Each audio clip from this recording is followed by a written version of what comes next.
when you hung your pads up for the last time and you hung your cleats up, the trials and tribulations of the process, how have you applied those things to your personal life?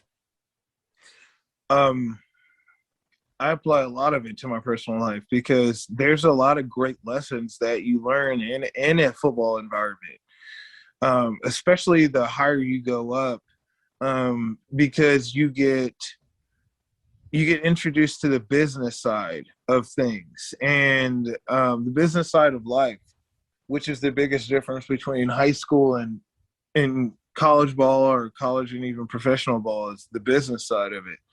And I've used a lot of those same understandings in business and um, you know, my company is doing well because of that. And then the book and then getting that knowledge out and then even building this course, which is, going to be used by the Knowledge and Innovation Center in partnership with Forbes Business School. Like this is, only a dream.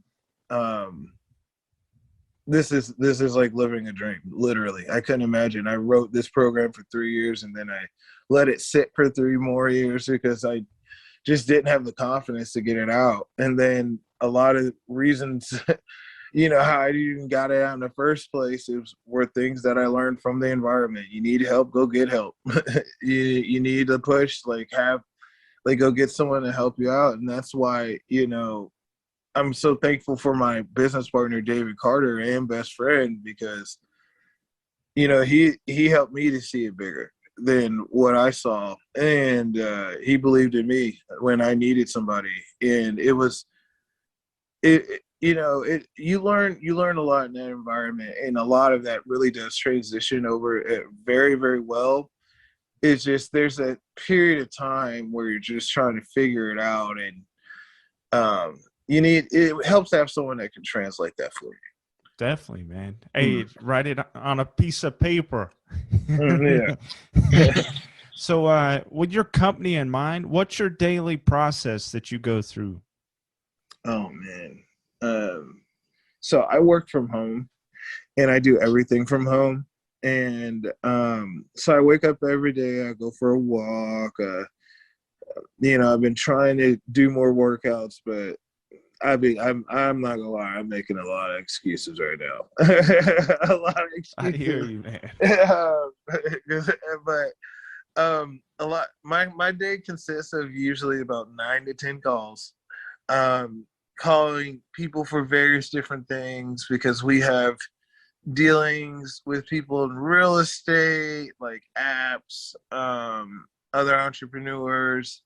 And we have a lot of projects that we're trying to get up and going, like, the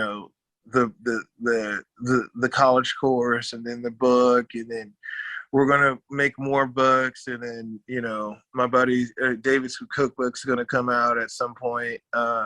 So we're just like building. I feel like I'm like the dad who goes to the garage and he just like builds tables or like whatever, but I like that's hear you, kind of like man. my job, like just building projects and like getting it out there. It's kind of dope. I hear you, man. So, my last question for you: what is the model that that you like in your mind, you go to for motivation?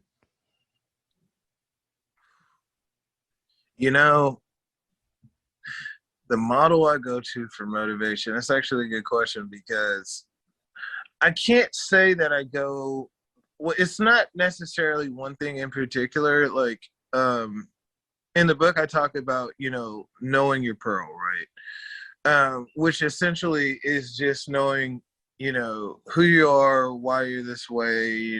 It's really just your why, essentially.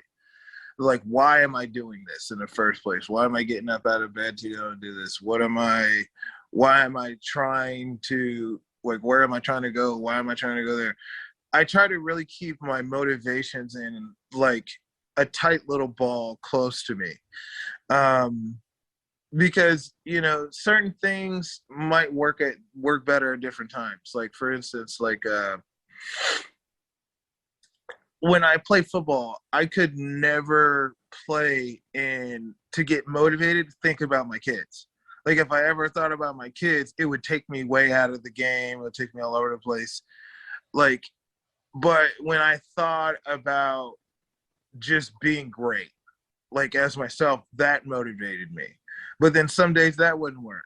So I would like, what's going to motivate me today? And then like, oh, I want to be this, or I want to do that, or I want to do that.